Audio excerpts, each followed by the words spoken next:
Aujourd'hui, on parle nourriture.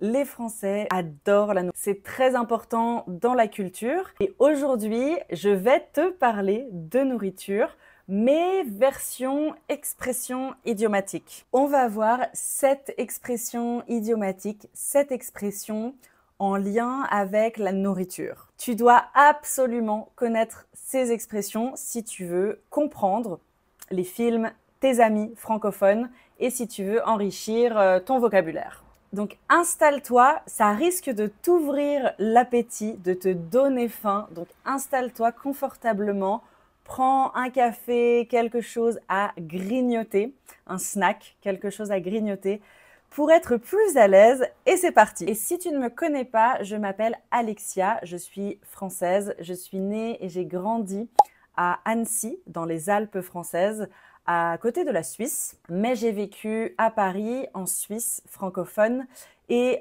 au Québec pendant mes études, donc dans 3 pays francophones et je suis actuellement en Espagne. J'habite en Espagne car j'apprends l'espagnol. Et j'enseigne depuis maintenant plus de 6 ans ma langue maternelle. Je partage, je rencontre des personnes en ligne, mes élèves, et je partage ma langue, ma culture. Je poste beaucoup plus de vidéos sur Instagram. Je suis beaucoup plus présente sur Instagram avec des formats plus courts, des stories, des challenges, des quiz en story, beaucoup de choses en story.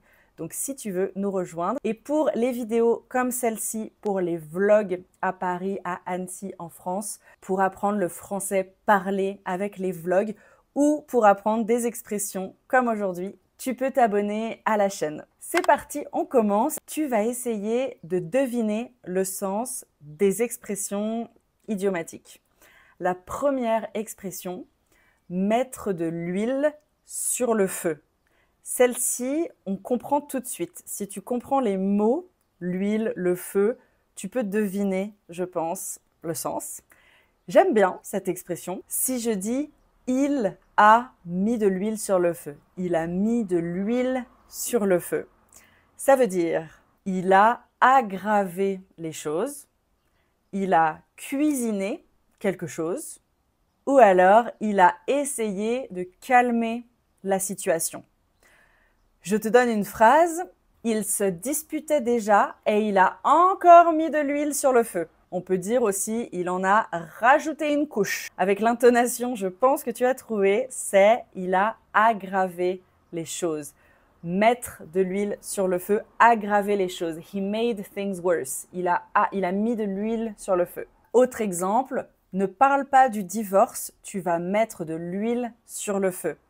Déjà que la situation est compliquée, si tu parles du divorce, si tu parles de ça, ça va aggraver les choses. Tu vas mettre de l'huile sur le feu, ça va empirer.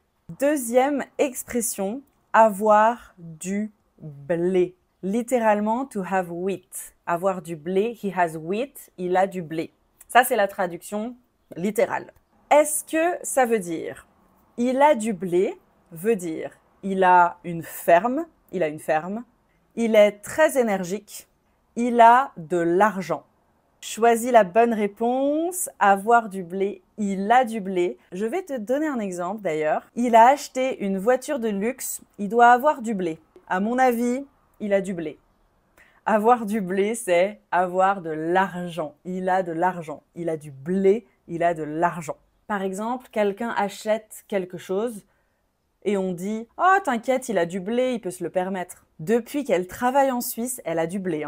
Elle a du blé. Troisième expression, faire chou blanc. To make a white cabbage. Littéralement. J'ai fait chou blanc. I made a white cabbage. Si je traduis littéralement, c'est ça. Faire chou blanc. À ton avis, si moi j'ai fait chou blanc, j'ai réussi, j'ai échoué, le contraire, ou bien est-ce que j'ai acheté un chou? J'ai fait l'acquisition, j'ai acheté un chou. Quelle est la signification de faire chou blanc? Ça veut dire, oui, échouer, ne pas réussir. Ne pas réussir, échouer, rater quelque chose, faire chou blanc. On peut aussi l'utiliser quand on ne trouve pas quelque chose, par exemple. On a fouillé, on a cherché, on a fouillé toute la maison, chou blanc. Rien. Chou blanc. Chou blanc. Celle-ci ressemble à l'anglais, c'est du gâteau. Par exemple, cette recette, c'est du gâteau. Même moi, je peux la faire. C'est du gâteau. L'équivalent en anglais, it's a piece of cake, donc c'est similaire, ça ressemble au français. En français, c'est juste it's cake. C'est tout. C'est l'expression.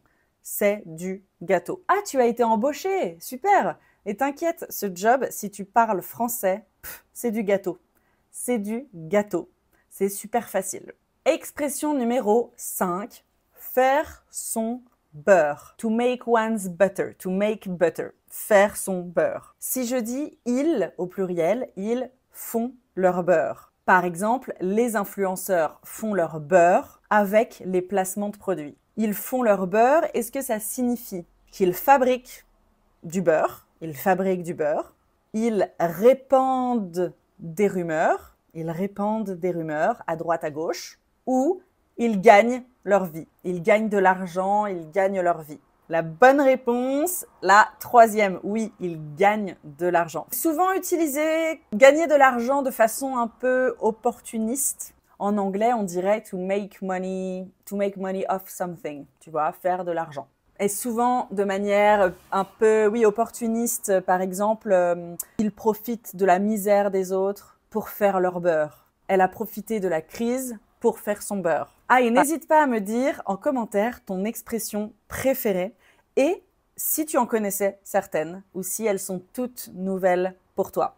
Dis-moi en commentaire. Expression numéro 6, avant-dernière expression, être dans le pétrin.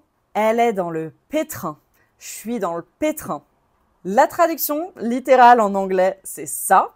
Et un exemple avant le quiz, si le patron découvre ça, on est dans le pétrin. Il y en a une autre qui veut dire la même chose. Elle me vient maintenant, je viens d'y penser, mais c'est pas en lien avec la nourriture. On est dans de beaux draps. La traduction littérale ici. On est dans de beaux draps, on est dans le pétrin. Est-ce que ça veut dire on est dans une mauvaise situation? On se repose tranquillement. On est dans le pétrin, tranquille, on se repose. Ou est-ce qu'on fait du pain? Est-ce qu'on est en train de faire du pain? La bonne réponse est ouais, la première réponse. Donc, on est dans une mauvaise situation. Si le patron découvre ça, on est dans de beaux draps, on est dans le pétrin. Les deux veulent dire la même chose. On est mal, on est foutu. On est dans une situation compliquée. On va avoir des problèmes. To be in trouble, on va avoir des ennuis. C'est ça, l'équivalent en anglais le plus proche. We will be in trouble, on va être dans le pétrin. Dernière expression, peut-être ma préférée de cette sélection, de cette vidéo, en faire tout un fromage. En faire tout un fromage. To make a whole cheese about it. J'adore cette expression. Le sens, en fait, c'est exagérer une situation. To make a big deal out of it. C'est pas très grave en fait, mais tu exagères la situation. Tu en fais tout un fromage. Par exemple, je suis en retard et je dis « Oh là là, c'est 5 minutes, tu vas pas en faire tout un fromage. C'est pas grave. » Tu exagères, tu en fais tout un fromage. Et voilà cette nouvelle expression. Dis-moi en commentaire ton expression préférée. J'ai d'ailleurs fait plusieurs vidéos comme celle-ci, des expressions idiomatiques, so French idioms, avec body parts, les parties du corps. J'ai fait une version avec des animaux, poser un lapin, etc. Donc il y a plusieurs vidéos dans ce style sur les expressions idiomatiques sur ma chaîne YouTube, donc tu peux aller les voir, j'en mettrai quelque part ici. Et n'hésite pas à t'abonner, dis-moi en commentaire si tu veux une partie 2, car avec la nourriture, on a beaucoup d'expressions idiomatiques en français. Donc je peux avec plaisir faire une partie 2.